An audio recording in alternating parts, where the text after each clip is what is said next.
Welcome back, everyone, for another episode of FREEda's World, the podcast that focuses on achieving total wellness. So today I am here with the fabulous Naketa Ren Thigpen. Naketa, thank you so much for gracing our platform today. I am honored to be here. You and I were just joking around in the green room about how productive our schedules have been the last few, I want to say almost 6 months. We've been trying to sync our calendars because, that's what happens with two dope women. That's all I'm going to say about that. I'm happy we were able to get our schedules together. I'm so excited to be here today with you. Same. Okay. So Naketa, I want you to start off by telling us a little bit about yourself. Who are you? Where are you from? And what do you do? Yeah. So born and raised in Philadelphia. I've lived pretty much in every single part of Philly you can imagine. Partially because I was a young parent, a young wife, all the things. And when you young and don't have no money, you live wherever you can afford to live. So that's why I've pretty much dominated almost every little neighborhood in Philadelphia. Now I live in greater Philadelphia area, so not quite in the city anymore the way I used to. I am a really layered, complex person. I am just as silly as I am serious. I am fun and I am not flexible. There's so many different layers to me. From a professional standpoint, I am licensed and trained in clinical social work and a trauma specialist specifically, relationship expert, sexology. I have all these other certifications and credentials that really honestly were just me trying to better understand human behavior. My super, super, super niche is within this embodied personal development when I'm working as a balance and relationship advisor with what I call power couples and potent humans. Potent human is really just my term for the individual work that I do because I'm very selective in who I work with.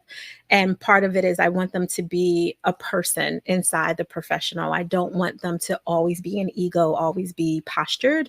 I need them to be vulnerable so we can actually do the real work, which for me is about creating these new multi-generational imprints that are created from the way you model your self-actualized wholeness, not you just trying to teach a bunch of strategy or to look really good on Instagram or whatever threads, whatever social platform is hot that day. I really want you to be fulfilled as a human, and then it'll spread and ripple out from that place. So our whole mission, my husband and I started this company 12 years ago, is honestly bringing it all the way down. We're trying to build stronger families. That's all we want. Whatever your family composite looks like, we want you to feel strong and secure and safe and loved within it. And that's a huge part of my work.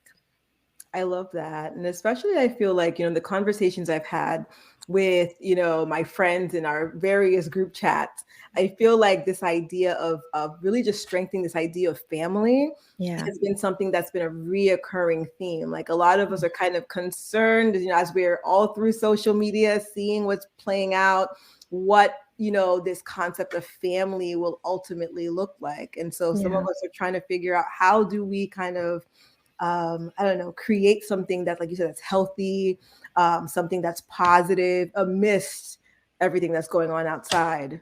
Yeah, I think, and that's a really great question because family, I'm always careful with that word because people immediately think bloodborne. Right. And that's not necessarily the case. I am way closer to some of my non-bloodborne family than I am to those that I was born into for so many reasons. Generational trauma that created toxic relationship environments for parents and grandparents and aunties and uncles and all the things in between, to being attracted to the people that really seemed to be as weird as I was, who matched me in not necessarily a complimentary way, but in such an opposite way that it was like the puzzle pieces coming together. My husband is a great example of that. He is extremely introverted and a very different type of personality than I am. I show up very different, and you would not necessarily see us in two corners of the room and think, okay, they're the pair. But we've been friends since 13 and dating since 17 and married since 22. And I love his bathwater. I love this man. You know what I'm saying? He is absolutely my soul's half. And with all that said, I don't need him. I want them, which is Mhm. a very different way of looking at your family. I don't want to need my family. I want to want my family. So I don't feel overstretched and over obligated and pulled into this exhaustive space where now I resent the people that I say that I'm working so hard for and I'm doing all these things. So for me personally, and for a lot of the clients that I support and serve, family is really what you make it. And it Mhm. really does start with being kind to yourself, being aware of some of the things that you might need to work on if you want to actually have people be in your space. Right. Not everyone wants to love the high school version of you that was so raw and unfiltered. Where now I'm at a different stage of life. I don't know about you, but you know what I mean? Now I need you to be able to, and not so much from the code switching perspective, Mhm. because I know that that's a whole nother level. Like you don't want to have to live in a world where you have to code switch, but I Mhm. do want you to read the room. And I want to attract family members, nurture family members, born, blood-born and non-blood-born, to understand, all right, we can tear it up when it's just us in a room with Mhm. some tea and some wine and some cheese and whatever. But when we have company, we gotta act a little different. And I want my family, whoever they are, to be able to honor that I'm not going to share all of my sides with every person that I come into contact with, because they haven't earned the right to have access to Mhm. that. And I think that that's a different way of looking at boundaries for when you're looking at who do you want to attract as your family, whether again, born or bloodborne, these relationships that I want to nurture so I can really lean on you in the way that I want to define family. And I want you to feel safe enough to lean on me. We got to have some boundaries, but it's not going to really naturally happen if I'm not kind to myself and I'm not aware of those things I need to fold or fix regarding me, not the other person. Right. And I think that is so important to focus on the you aspect of it, right? Like that Mm-hmm. kindness aspect, I think, is so important. And so when I think about, this question of how, particularly Black professional women, right, that we're always looking for this kind of balance. How can Mm-hmm. we achieve that, like that balance, whether it's work life, whether it's just life balance? Mm-hmm. How do we achieve that in a way that can empower, both ourselves and our families? Yeah, I come from this space of and. So if you've ever, for anyone watching this, if you've ever seen anything, I'm very animated, not intentionally. It's just part of my beautiful weirdness. It's who I am. And I usually hold up my hands in the parentheses for around A and D. So I often will say and. And Mhm. I do think it's when you allow yourself to live in the and that you can create a mindset around what that will mean to live fully. Because for me, it's living fully and dot, dot, dot. Like, what does that look like? And for me, part of that is my definition of balance is a formula because I'm a nerd, no apologies. And I need to, put things in ways that sit with me. And one of them is a fraction. T like Tom, over with a line over it, like over B like boy, like a regular fraction. And the T is admitting the truth of what you really want. Not just what you need. We need security. We need safety. We need belonging, right? Like there are some things that we just genetically need to survive in this world. That's understood. So I don't want anyone to be like, oh, well, I want to be a superstar, so I'm just going to leave my family Mhm. and go off and hope that someone sees me singing in the subway. Okay, but you need the security of your home and all those things. So obviously do what you need to do for your necessities, but don't neglect your wants. So admitting the truth of what you really want is the first step in balance. What do you want for your spiritual life? What do you want for your financial life? What do you want for your social life? Which is separate than your family life, although they can dance together. There are usually different wants for how I want to turn up with my social circle of sorts, or how I want to attract a social circle that I feel safe enough to turn up with and be excited and be silly and be weird and all the things. And how do I want to be with my family socially is really different, which quality time is huge. I think people get stuck on the quantity. Oh, I didn't spend 6 hours with my sister this week. Oh, I'm the worst sister. Oh, I didn't spend 10 hours with my kids after work this week. I'm the worst parent. No, quality time. Neurologically, you just need 20 minutes to make an impactful impression for someone's core memory. 20 minutes. That's all you need. If you can do 2 hours, hallelujah. Amen. Right. But that's not always an option, except for, during very specific, baby showers, bridal showers, holiday time, that kind of thing. But on a regular basis, if you can do 20 minutes 3 times a week with those core people who matter to you the most, which might be a romantic partner, or maybe children or godchildren or nieces or nephews, and that could be all over a phone call. It doesn't necessarily have to be in person, which we prefer, but the way that our world is set up, the way our realities are set up might not be the case. And so that T was the top of the fraction, but then the B is for boundaries. You have to have boundaries that are created in a way that allow you to achieve that truth, that top T, as your reality. So a really good example of this would be, this happened very recently. Someone was having an amazing party slash event. They're like having like a coming out of their divorce, basically. Like, I've been divorced. I'm so excited. I'm like, yes, honey, I'm excited for you. But that's an 8-hour flight to come there. I already went to 3 weddings and I've already celebrated 2 previously divorces in person. This one is not in alignment with my schedule. So my boundary around it was, hey, honey, this person that I love, who's a platonic friend, I'm not able to come to your XYZ event in December 7th or December 8th, because it's also during a weekday, which is a whole nother thing. I'm not able to make this. However, I would love for us to get together for lunch when I'm in your area in March. Can we make a date for that? And of course, I will give a gift, on the registry or whatever it is that she's doing as part of her turn up. That's a boundary for me that allows me to honor my relationship, but also honor my truth, that I have some really big, important projects going on right now, that carving out 8 hours to and fro, plus hotel stay, plus time to pick up a gift, plus, all the other back leg stuff that we do for this one thing, it would put me into a space of resentment. Right. And I don't want to resent my friend.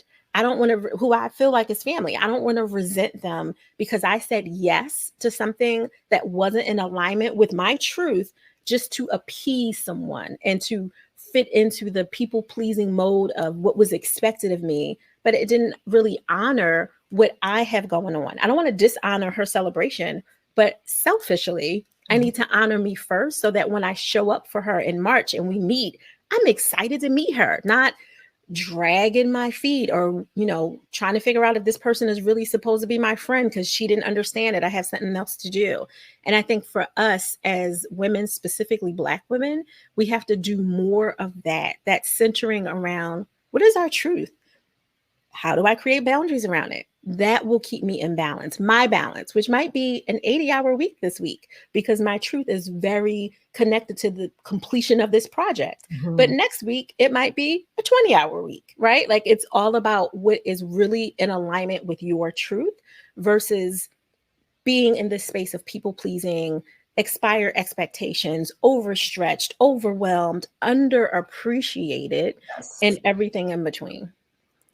Everything you said, I feel like resonates with, a lot of the conversations that we've been having in this space. And I think, as you talk about boundaries, I think that's something that a lot of us are still trying to put in place because we didn't grow up with the tools to set boundaries, right? And so I think when you're talking about the people pleasing that happens as you get older, the hope is that you leave more and more of that behind. But it seems like some of us, like, the people pleasing has us in a chokehold where, we're arranging our schedules to meet every obligation.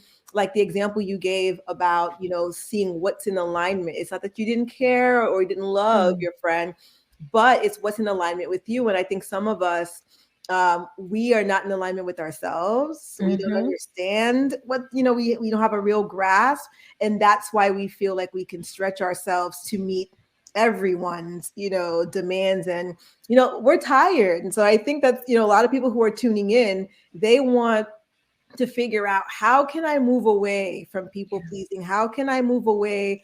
And you had mentioned like outdated expectations. Some of us are really stuck. Like, these expectations dictate almost every aspect of our life, and we don't know how to move away from it. We don't know how to feel about moving away from it. So I think Yeah. one of the big questions is like, how? Like, Yeah. yes, there's the boundary setting that we still need help with. We know what Mhm. we have to do it, but we're still not sure. But as Yeah. professionals, a lot of us are mid-career, we're Mhm. seniors in the career. It just becomes more difficult the older you get, I think. Yeah, no, I agree with you fully because when you're younger, you have more capacity for the BS, to be Mhm. quite frank. Right. And a lot of it is because your responsibility level is different, Mhm. typically, on average. When you are now responsible for multiple portfolios of layers of different challenges and issues across the world or whatever worlds you're trying to pour into, your altruistic self, your philanthropic self, as well as your necessity self to just Mhm. living and breathing and having shelter and all of that. It's very different than when you're young and you feel like you need 3 hours of sleep and you're good to go. That doesn't quite work the same, right? When you're a little older and you have to drive a big machine or have to be alert and be in attention more fully. I think your question is a powerful one. It's also really layered because it depends on where you are in alignment with your truth, right? And that's the big T for a reason. It's there because a lot of us will go right boundaries, set them. I'm not going to have any breaches. I'm going to lock it down. Nobody can get, no one can get me. But I do Mhm. think it's having them expansive enough so you can live your truth fully, but you need to know what your truth is. So Right. part of it is evaluating, all right, I'm not trying to make myself so wound, so kept that I'm not available and that I can't stand in my gifts as a giver. And I hear this all the time. Naketa, I'm a natural giver. I don't want to not be a giver in order to create the boundaries. And I was like, you don't have to be. I want you to be a giver, give and grow, but don't give until you go emotionally broke. Mhm. That's the challenge because then you become a martyr, Right. which is a whole other podcast episode, Yes, right? which I'll have And you back on. well, thank you. Amen. I accept in advance. But you know what I mean? And then there's the looking at, okay, well, I want to be a giver. So this is part of my truth. Just picking on this example. I want to be a giver. This is really important for me. I love the details in my giving. I love, making sure that I honor the person who's receiving the gift by really taking the time to look at what they want, listen to them fully when I have them on the call or in person, like all the things. But I also have 33 other obligations to do. And it's really hard for me to give the way that I want because I don't always have an hour for every phone call. I Mhm. might only have 15 minutes. And if I give 15 minutes, I feel like, oh, I'm being one of those people that's like pushing them through, hurrying them through. But if I give an hour, well, yeah, I made them feel good. But now I have 5 other people that I didn't get to and 8 other projects that now I'm going to be up until 11 o'clock at night, knowing that I'm up at 4 or 5 in the morning. Now my sleep is impacted. And if you are like Naketa Ren Thigpen, sleep, anti-sleep is your kryptonite because you are not a kind person if you don't get your sleep. So like looking at the kind of spiral that can potentially come because of the consequence of people pleasing is Mhm. one of the things that I encourage a lot of the people I work with. Let's, like, yes, I feel all the things you're doing. Let's look at the consequences of you not living in your truth, because now I need you to see the pressure that's being created. And it's a little morbid when I say things like, it's 12:41 p.m., you're dying at midnight. What are Mhm. you doing with these last hours? Right. It's jarring, but sometimes we have to jar people out of what has become a comfortable, toxic relationship deja vu with themselves, Mhm. let alone with other people. Sometimes I have to jar them out of it. So that is one thing that I would say for everyone listening is to ask yourself, if you really had a limited number of hours to be fully who you are, to have full access to your mobility, to your cognition, to all that you feel is a part of you in whichever way that is, because I don't want to be an ableist and assume that every listener here has mobility of all their limbs, but in whichever way that you are mobile, able to move through the world, able to contribute to the world. Imagine that in the next 12 hours, you no longer have access to that. What comes off your plate? What immediately comes off your plate? And for some people, they're like, oh, I got 12 hours. Well, I'm quitting this job and throw it right. Like, so let's just assume that you don't want to spend 10 minutes to resign because you got to, create a letter. If you want your family to get them benefits, right, from your pension, you got to do it right. So let's just assume you don't even want to do that. And that ethereal job or position is just kind of there. But what is different? Well, you know what? Open your diary, open your calendar. Some of those appointments you have on there were actually with people that you thought you needed to link up with, that you said you were going to link up with, that bombarded you to link up with, whatever it is, and aren't really actually essential to any of the things that you have going on, or don't really allow you to contribute and give to them fully. They just want to check a box like, oh yeah, I spoke to Naketa today. Well, I don't want to be a box checker, because that means that you are tolerating me. You're not really looking forward to me. You're not really celebrating. So part of that is looking at, where can I show up to be fully in a celebratory space where I can celebrate others that I choose to really be around? And where can I show up where I am also celebrated and not tolerated? At least 10% of your list is probably going to change when you really look at that. When you start to look at the people who have not truly contributed to you. And I don't mean this from a monetary perspective.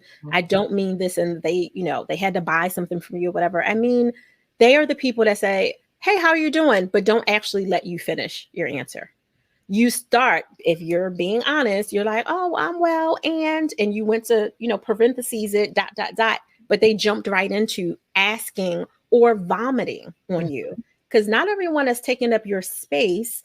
I call it your energy management capacity, which is a place that you need to have a boundary guard around. Some people are literally just like, I need to use you like a brown bag to open up and vomit out everything that's going on in my life. The brown bag gives nothing back. It holds it, contains it. And what do they do with the brown bag? They throw it away until they need another one. So in this case, until they need to call you again, until they need to take you to lunch again, where they claim they want to see what's going on with you, but it really turned into a 3-hour impromptu coaching call, or coaching visit or whatever, even if that's not your title or your quote unquote professional skill set, but that's what's coming every single time you meet them. You need to really look at who's in, I call it your estate. Some of my clients laugh at me for that. I consider your heart an estate. And it's a huge estate with a gate and a parking lot and steps and a door, an atrium, a living room, a dining room, right? Like it has all the rooms. Well, the person that I just met at the conference, who was dope, I connected. They said some powerful things. They don't get to come into my estate and sit at my kitchen table. Right. You got to earn your way through that. We got a gate, we got a parking lot, right? We got a pathway. We have some dancing to do with each other. And then we can decide if we're going to date after we see the rhythm of how we dance. And in many ways, from a work perspective, that dancing might be uncontrolled. You were told you have to partner with this person to do a project, but that doesn't mean I have to date you. Right. I might have to dance with you, but I don't have to date you. And a lot of the issues, I believe, that comes with our balance being off and us constantly being in people pleasing mode is, as soon as someone touches us, theoretically, gets in proximity to us because we were available in our gifts, we give them kitchen table access. And then we're like, we can't get these mofos out our house. We want them out our estate, right? Like there's so many layers that comes with that. And I think to answer your first question is really looking at, what do you really want? And then who's already around that shouldn't be there? Like, let's do some spark your joy decluttering in our relationships, in our finances, right? Like in our to-dos and our morning routine. Like, let's look at what's there because it sounded good. It made sense for the moment. It was even important and helpful at that time. But this chapter of you it is not being served, and it's just taking up space on your page. You said so much where I'm like, is there like, I don't know, is there a collection plate that we need to pass around here? Because everything you said is, obviously myself, I've been experiencing, but again, like this is what a lot of us in this space has, we've been contemplating, we've been talking about. Yeah. And I think this movement of kind of, clearing out the closet in a sense is starting to happen. Yeah. But it's one of these things where some of us are so tied, right? Mhm. To, again, these expectations. We're just tied to this toxicity that we're just so used to it. It's like, if Yes. it's not toxic, we don't know what to do with ourselves. Mhm. It's really concerning, but I love how you really laid all of it out, because I think that it is important for us to start evaluating who we have within our inner circles, because I've been through that. I'm on the phone, somebody asks me how I am, and I start, and the next thing you know, like you said, it's a 3-hour therapy session. And Mhm. I've started to let go of some of those relationships. Like, this is draining me. Yeah. And I remember I was talking to a friend one time, and I said, I didn't pick up any calls yesterday. I'm like, because 9 times out of 10, when somebody calls me, it's to take from me. It's not Mhm. to give to me. Right.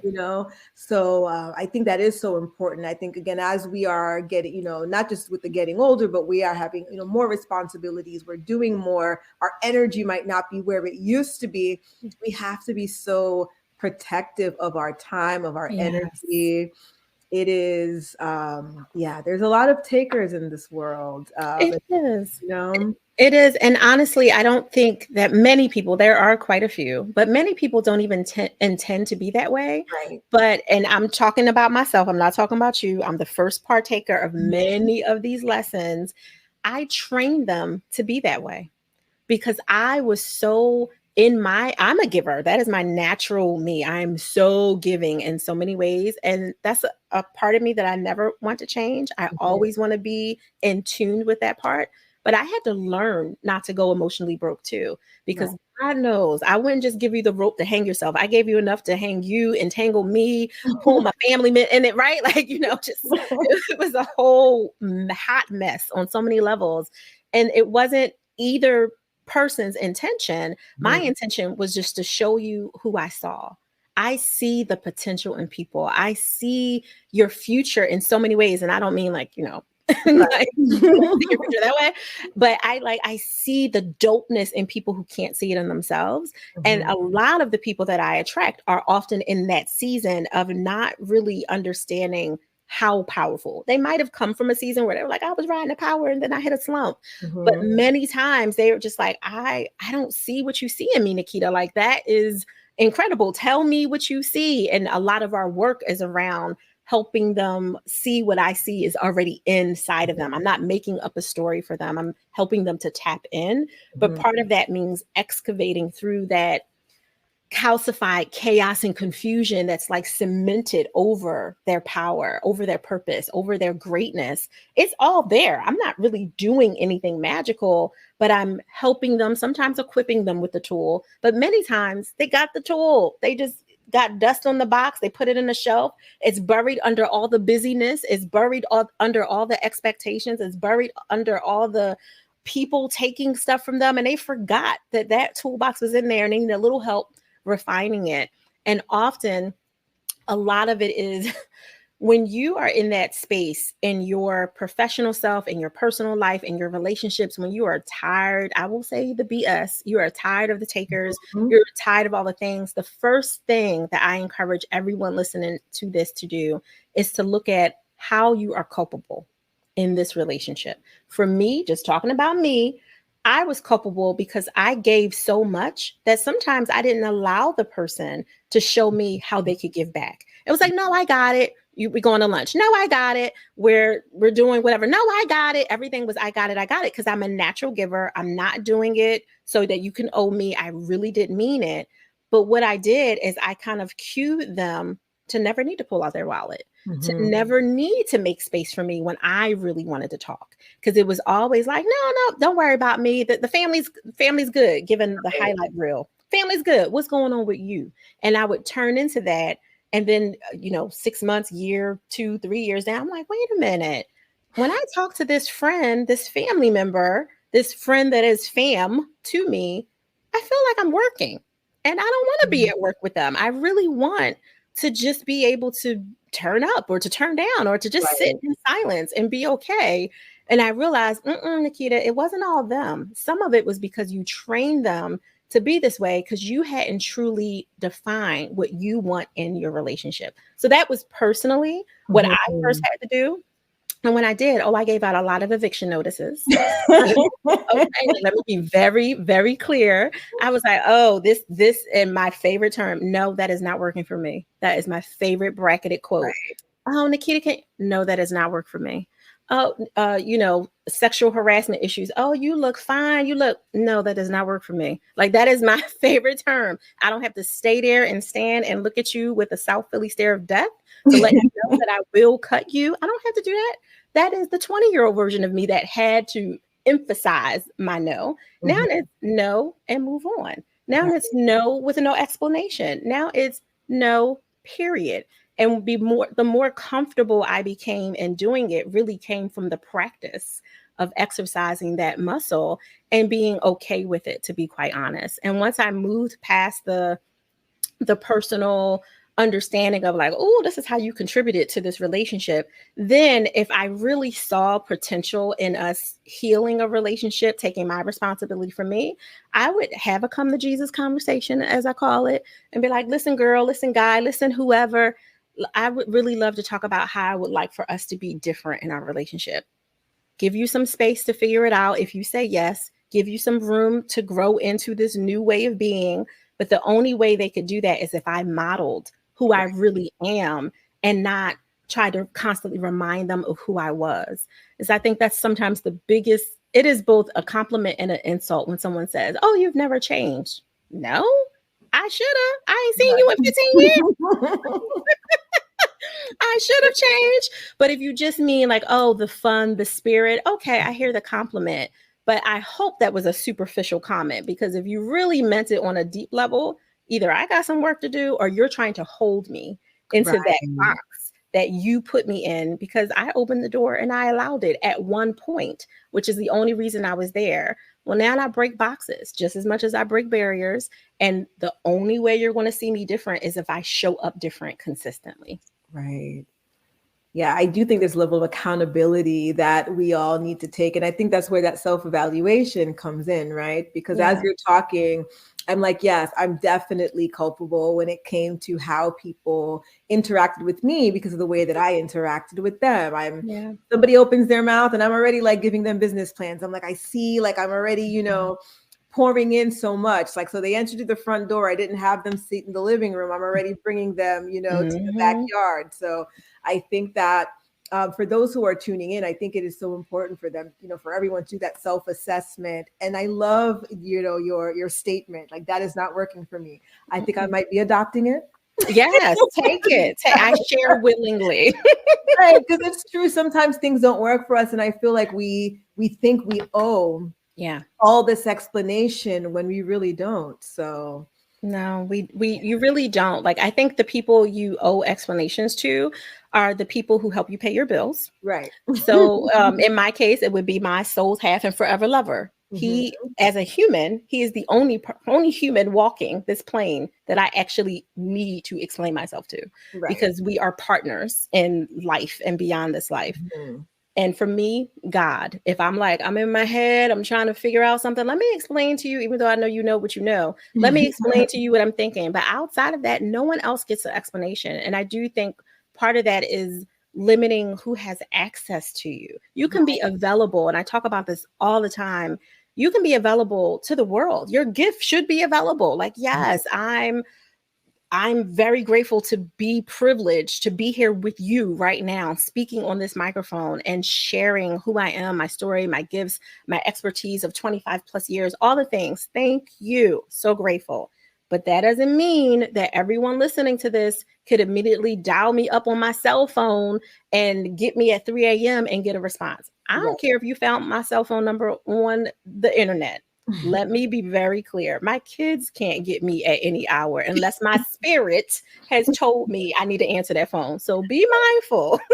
Access is limited for everyone that access is limited for, and it gets expanded based on what you've earned. You have to earn that kitchen table, backyard, bedroom. Someone, she's very, very sweet. She says, sometimes I feel like they in the panty drawer, like they super like all up in my business. And I say, Right. yeah, and we may have to give them a, come on, we got, the house tour is over. We got to move through now.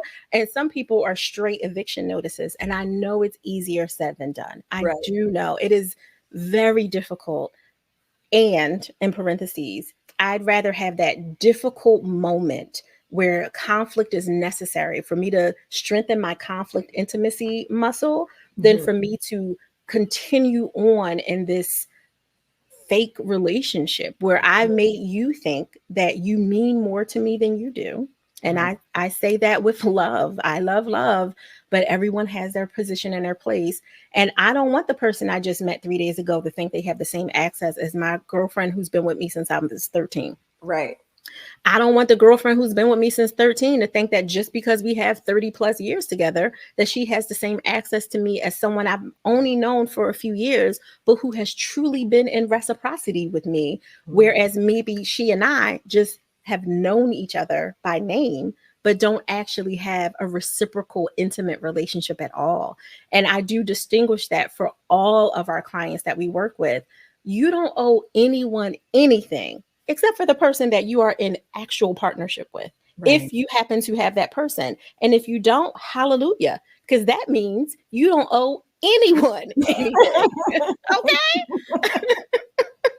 And that should be I guess a point of relief for a lot of the women who are tuning in, who are not yet partnered. This is Yes, still a time where you can have it all to yourself. that's right. That's right. No explanation needed. No explanation. So I want to kind of move to this other concept that you have, this concept of divorcing yourself. Mm-hmm. I know we're talking about tuning in, assessing, and really, being about ourselves. But now there is this concept of divorcing yourself. And I want to see if you can give me an explanation on how this concept can be like the catalyst to like personal and professional advancement. Because a lot of our women who are tuning in today, they are wanting to like, well, how do I get to that next step? How can I break whatever this chokehold is that's preventing me from advancing? like Yeah. like they want to get to that next level, but again, we have all these barriers and we're really just trying to figure out how to get there. Yeah, and I hear you talking about the anchors that a lot of people have that might have been a good anchor, like your anchor of loyalty, your anchor Mhm. of responsibility to, I don't know, if you're in the sandwich generation like I am, to your elders as well as to your children and Right. potentially grandchildren.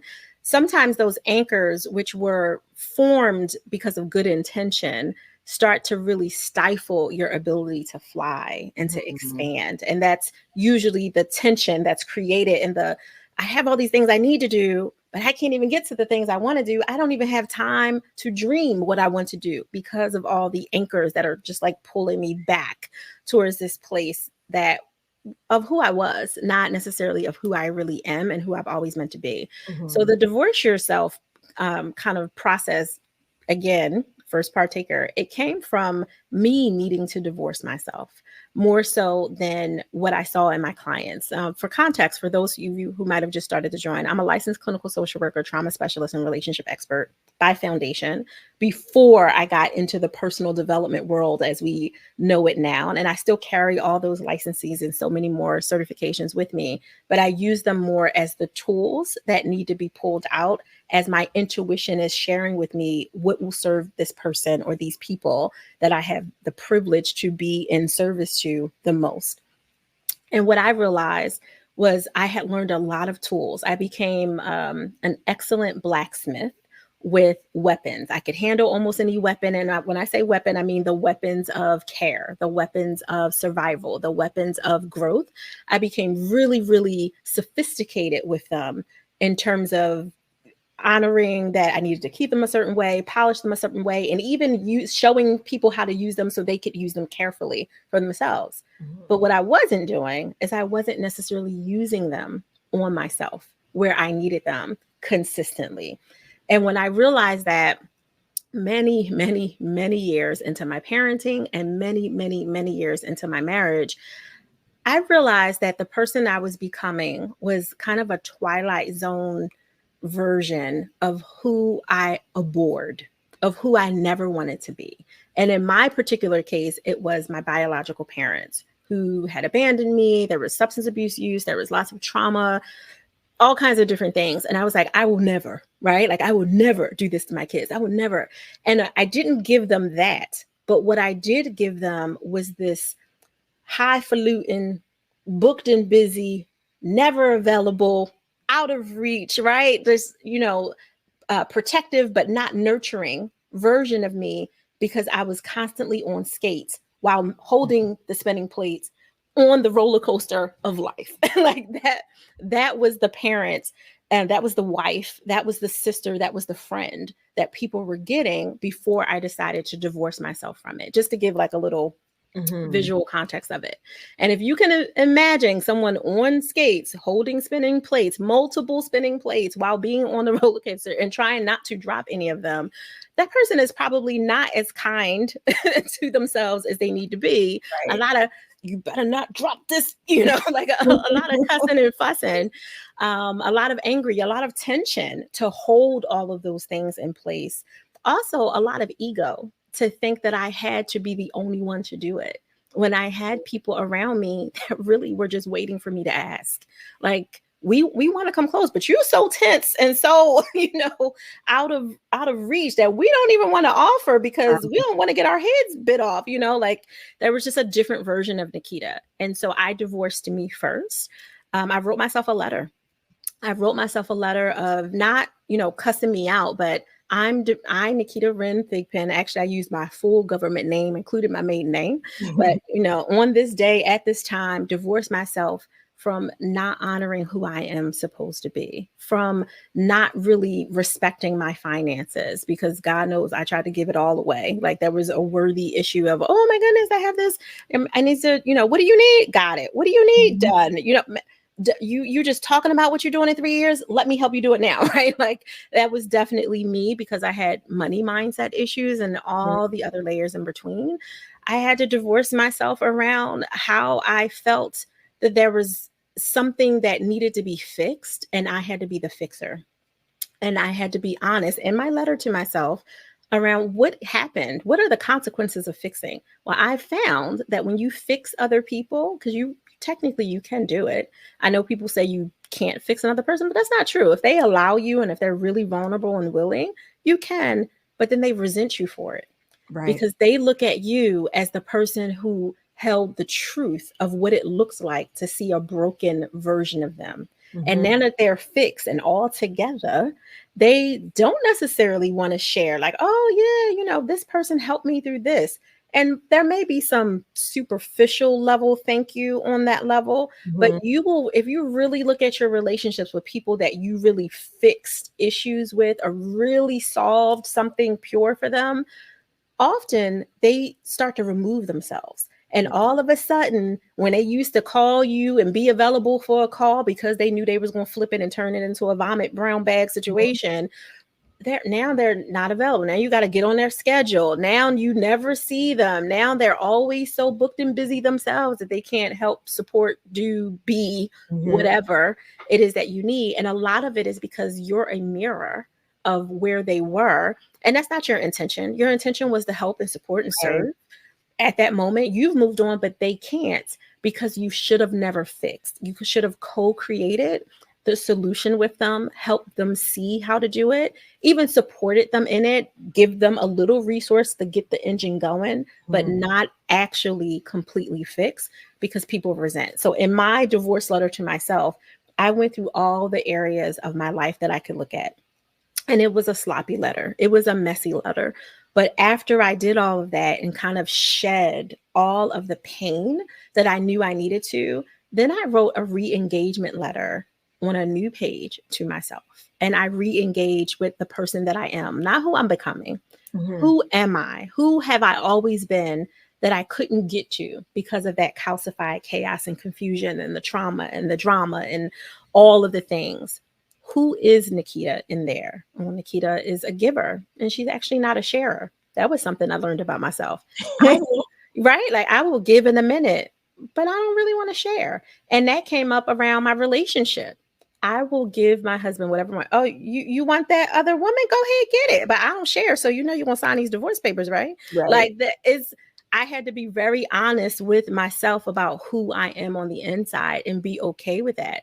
I will give you the shirt off of my back, but I'm not going to share my children's college fund to help you in this particular issue Mhm. because then I'll be in resentment for Right. what I did in that case. So for me personally, I would say that you want to look at, for everyone who's listening, the areas of your life, preferably all of them if you're not sure, your spiritual life, your financial life, your health, your personal habits, your sleep life, right? Like look across all the categories of everything that makes you do what you do.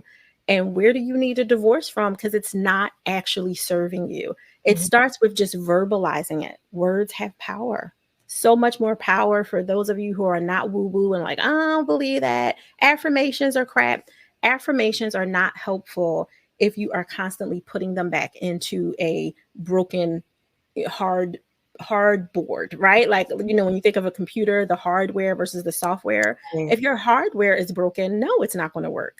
The hardware has to be looked at, examined, self-awareness, looked at deeply. Where are the wires? Oh, that's guilt. Oh, that's shame. Oh, that's anger. Look at the wires that are broken and repair them by honoring that this is the emotion that has me stuck and entangled in this anchor that's pulling me down. Once you repair that, now you can upload the affirmations and the positive talk and all that to the software of your computer. And many times we can't do it alone. We need to have good family, good Mhm. friends, advisors, mentors, coaches, therapists, spiritual counselors, whatever. I needed all of them because that's how special of a hot mess I was. Like, real talk. But that's sometimes what you need to get it right. And then you just need tune ups every once in a while to make sure you're in alignment with who you are fully, not just who you were in that chapter of your life when you were 30 or 35 or 40, because we do change as we grow. Yeah, I feel like this is a whole therapy session for so many. I mean, again, like everything that you're saying has come up time and time again. And I know that for some of the listeners, that divorce letter writing and that re-engagement letter, I feel like that's going to hit home so much because another thing that has been coming up in our conversations is, the friends that we've had that for whatever reason, have like when they say you break up with a guy, and when you break up with a longtime friend, a good friend, Yeah. it hurts and it hurts for a while.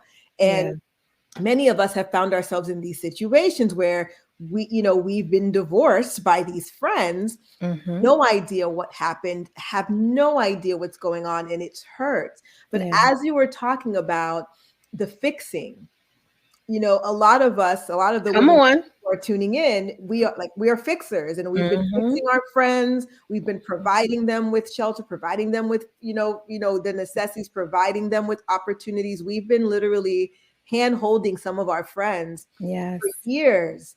And I don't think it had dawned on many of us that action of fixing them would lead to a resentment that would, break up the friendship. And I think like when you said that, it actually clicked in my mind for Yeah. a situation that I had went through, but also when I'm thinking about some of my other friends, Mm-hmm. now I'm like, that's what happened. Yep. You said that when you brought up the mirror, I was like, that's Mm-hmm. what happened.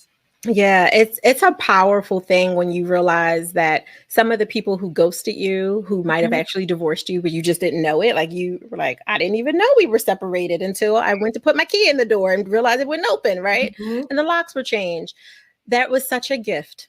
And it's super hard if you are someone like me who likes to wrap things with a bow. Like I don't like anyone in my life to not be clear on their position. And if Right. you are unclear, I invite you to have a conversation with me. Like, where am I actually, Naketa? Happy to share.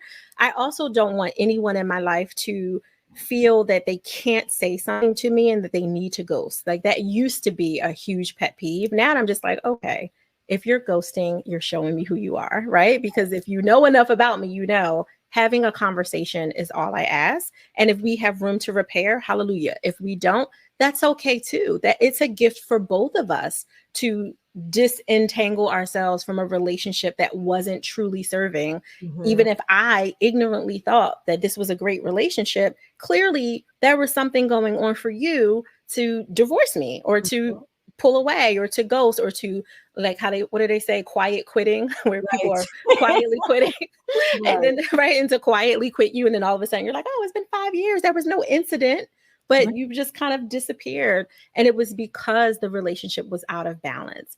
And so what I say for those of you who are listening who are like, oh, you know what, I don't know, because I have friends that just don't want to talk every day. I'm that friend. Please don't call me every day. Like I said, my kids, my adult kids, don't call me every day.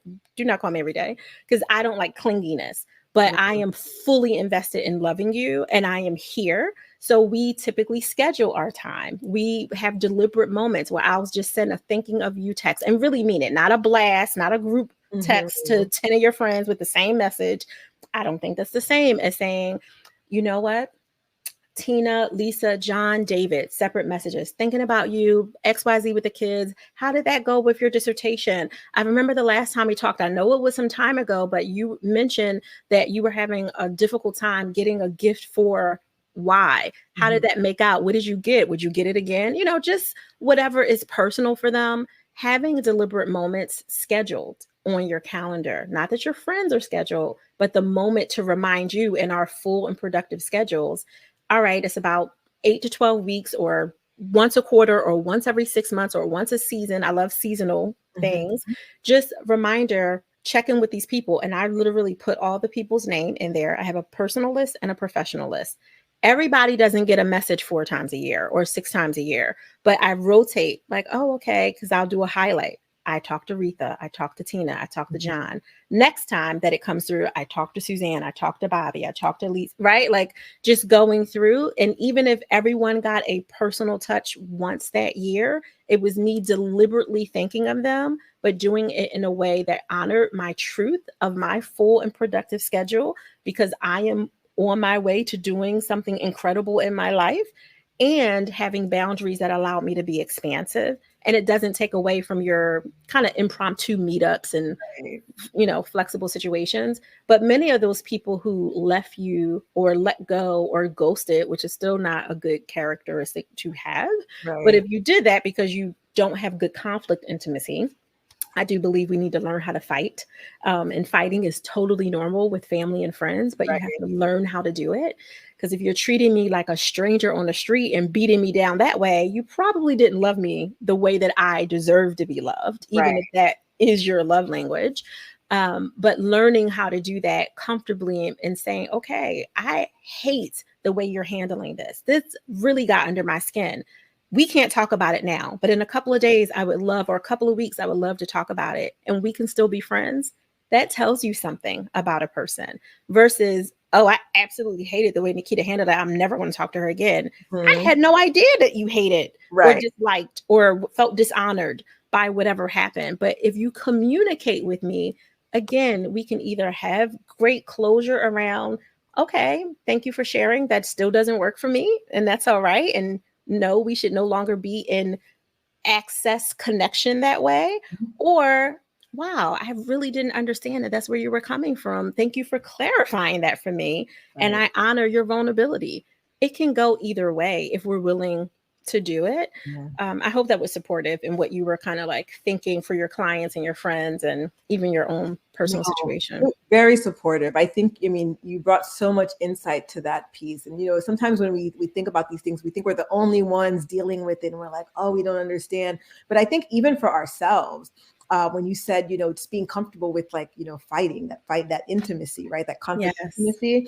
I think even though many of us might think that we have, you know, we're so emotionally intelligent and we're in tune, when we really look at it, there are relationships that we ourselves have kind of messed up or are not 100% authentic in because we don't want to fight or we're afraid to fight. So I think that this has brought so much perspective in terms of, you know, balancing relationships, balancing friendships, balancing family, which I know tends to be this big struggle when we're looking at like wellness and being able to just live balanced lives. So yeah, that was so important. I do want to ask this last question because I am being mindful of the time, and I want you to be able to also like share your links and tell us, where we can book you, because I'm sure there are people who are like, "Whoa, I need a session with Naketa." So for Black women at the cusp of their professional careers, and it could be personal as well too, right? Where they're looking for like these breakthroughs. So what's the first step you advise for maintaining that equilibrium in their life? Because a lot of times we look at this idea where it has to be either personal or professional, focus on both. But in fact, I mean, we have to, right? We can't put one off. And sometimes they intertwine, personal and professional. So, we're looking for that breakthrough. And some of us, like I said, we're on the cusp. Like we feel that it's happening. Like even for myself, I feel like I've been at this cusp for years now. I don't know when the breakthrough is going to happen, but I know it's going to happen. But there's this idea of, well, how do I balance everything when this breakthrough takes place? So what advice would you give for that? I live and stand in permission to pause. I know we don't like, permission, right? Because I don't need permission from anyone, but I mean permission from yourself. And sometimes you do actually need to hear it from someone that you trust, that is equally just as dope as you and accomplished and all that. And for them to say, oh, Naketa, I'm giving you permission. Sometimes it does kind of give you that beautiful validation that you didn't know that you needed, that it's okay to pause. So I schedule pauses, and then I use as kind of like a metric. I look at my weeks from the intensity. I call it lazy overachiever, because lazy is just, honoring your need for rest and recalibration, refueling, like all the re's, as much as you honor your need to dominate, any obstacle or project or completion date that you have, and kind of adjusting that balance. So I look at the intensity of my week, like how heavy was I in overachieving versus where did I put my breaks? And sometimes, honestly, it's just a simple number of how many pause breaks that I had that were at least 10 minutes long. So if I know that I only had 5 10-minute pause breaks in a 5-day week, for me personally, at this age, with my hormone changes and all the other things that have come at this level, 50 minutes a week is not enough for me. So I had to really look at shaping, and I took the measurement stock first. Like, okay, 50 minutes isn't working, so let's try 20-minute breaks. Let's try an hour 3 times a week with 10-minute and 10 minutes twice a day, like just kind of doing that to see. So I played with the metrics a little bit, but that means you have to track yourself. So the nerd in you has to kind of step up a little bit and actually use your calendar, look at your calendar and do the math every week. You can't just put it on there and ignore it like the alarms we do. Like you set the alarm, but you snooze so many times you don't even remember what the alarm was set for. Like, don't do that. But then I realized for me, and I did this probably the first 2 years of my business, 1.5 years, 2 years, I realized that because of the way my energy is, I'm a summer baby and my anniversary is in the summer and all the things. I was like, I really wanted to take a deeper pause around that time of the year. I kind of needed to take a deeper pause around the end of the year because of this. The kids were younger. They were in school. Their 2-week breaks off, all that. That was really hard to maintain these ambitious schedules when they're home. Right. So, some was necessity, some was need. So I started creating these micro sabbaticals for myself. So I'll take a 6-week, what I call self-lovecation in the summer. And I do all kinds of diversified things. And there's some girlfriend time, some family time, some G-baby, which is the grandbaby time, some lover time, and lots of me time. So I kind of diversify it that way. And I do work on projects if I want to, kind of like workcation style, but that's an exception, not the rule. Right. And then the end of the year, I take 18 to 21 days then. But then during the week, Fridays are CEO flow day. Like that is the time when I get to be on my business, not necessarily in an administrative way, although if I need to check the books, look at the finances, pay some bills, I can.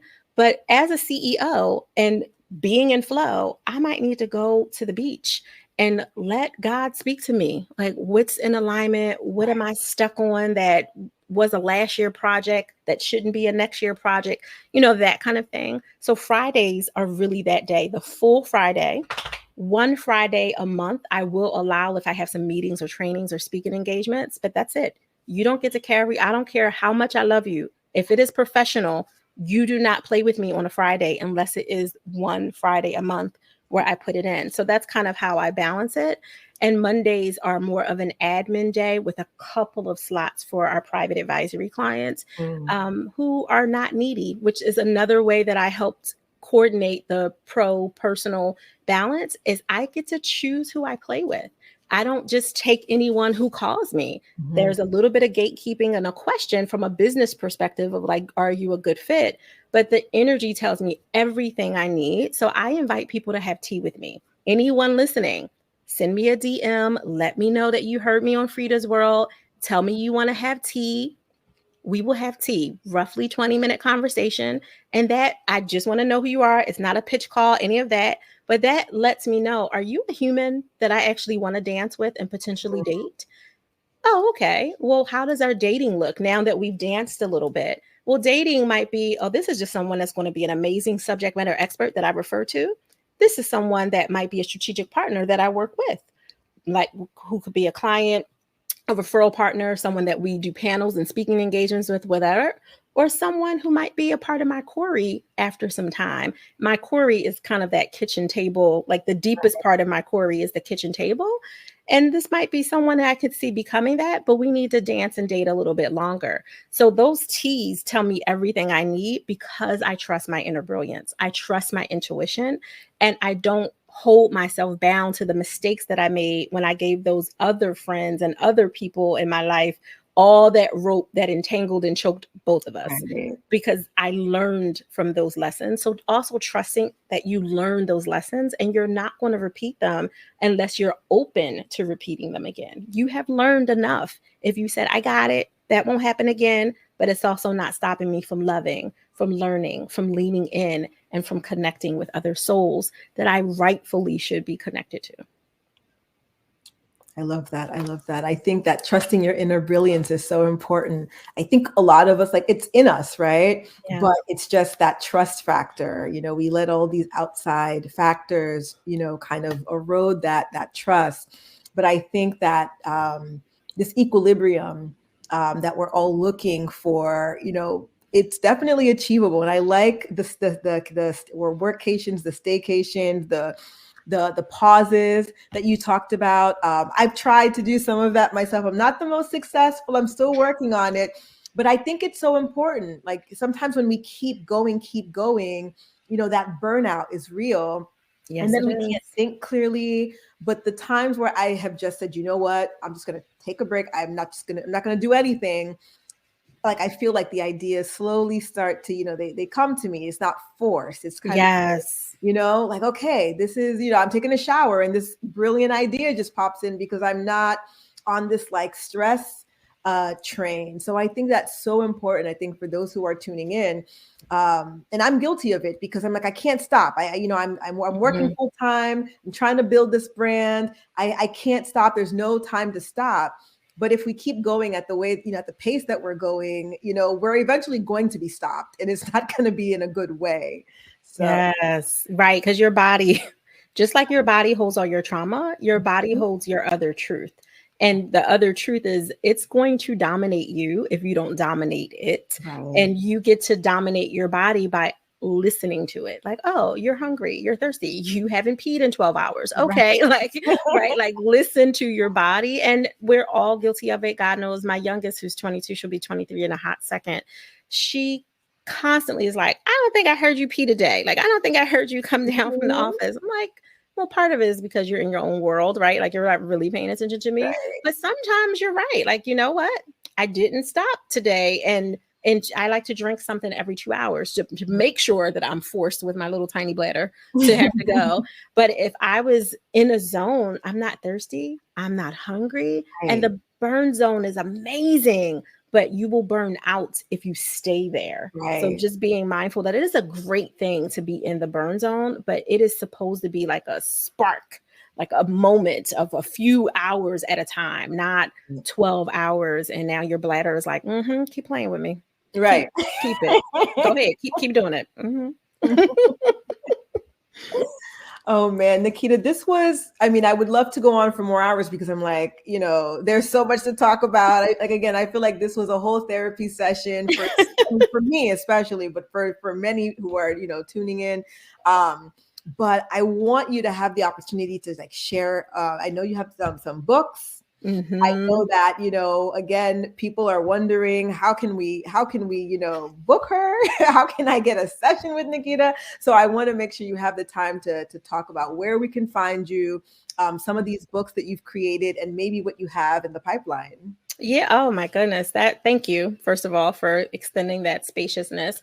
I'm really easy. So if you want to find out what we're doing in the world and what's coming up next, just bookmark our website because we will constantly update that, which is thigpro.com. For those of you who are on your computers, it's Mhm.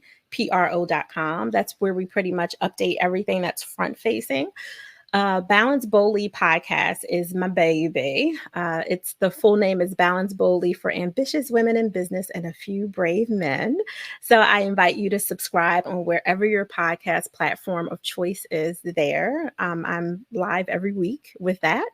And our upcoming show at the time of this recording is The Lazy Overachiever, which I'm very excited about, which is a complement to the BBP, which is Balance Boldly, but has a lot more of my string of thought because I am a weird one and I love all of my weird, unique, special spiciness, but I don't often share it in every conversation, especially when we're in an interview format. So yes, thank you for that. You're welcome. I will say what's coming up for me, besides I'm doing a lot more writing than ever. I'm working on so many things, a balance and relationship book series where I'm tackling these different various relationships, the romantic, intimate partner relationship, the friendships, the professional, the dating, the professional, the potential power partner, where I'm just kind of tackling all this by sharing these kind of created case studies because they're coming from real situations, but my work is mostly based on anonymity.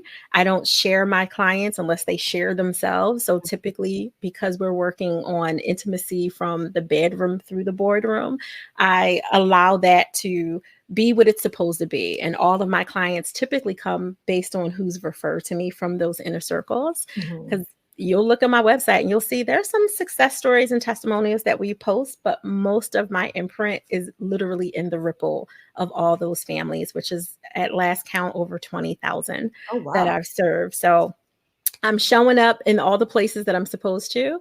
There is a link on the website if you are interested in having a conversation, learning more, just seeing where it fits for you as a power couple who's already in a good relationship but want to amplify the intimacy, or you're a potent human, which might be a women founder, entrepreneur, or an entrepreneurial organization that is also trying to do the same thing. You're trying to amplify the intimacy, which intimacy is just deepened connection with your gifts, your work, your statistics, whatever it is that you're trying to amplify in a good way.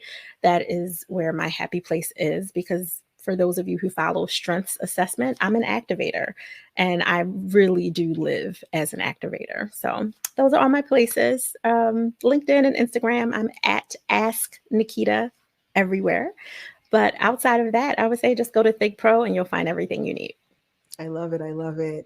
And I definitely want to have you back on to talk about this intimacy because I did, when I read your bio, I was like, this is so interesting because that's another aspect that, comes up a lot within, like my friends groups, within, the professional women's circles. And we don't have enough of those conversations. Yeah.